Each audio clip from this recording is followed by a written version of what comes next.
আসসালামু আলাইকুম ওয়ারাহমাতুল্লাহ। আশা করি আল্লাহর রহমতে আপনারা সবাই ভালো আছেন। জীবন মানেই সংগ্রাম, আর এই সংগ্রামের পথেই লুকিয়ে আছে সাফল্যের চাবিকাঠি।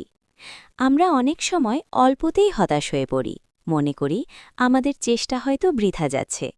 কিন্তু মনে রাখবেন, পবিত্র কোরআনে মহান আল্লাহ তাআলা ইরশাদ করেছেন, মানুষ যা চেষ্টা করে সে কেবল সেটাই পায়। আপনি যখন সততার সাথে এবং আল্লাহর উপর ভরসা রেখে কঠোর পরিশ্রম করেন, তখন আপনার প্রতিটি ফোঁটা ঘাম ইবাদত হিসেবে গণ্য হয়। হয়তো সাফল্য আসতে একটু দেরি হচ্ছে, কিন্তু জেনে রাখুন, কষ্টের সাথেই স্বস্তি রয়েছে। আপনার পরিশ্রম কখনো বিফলে যাবে না, যদি আপনার নিয়ত পরিষ্কার থাকে এবং আপনি ধৈর্য ধারণ করেন।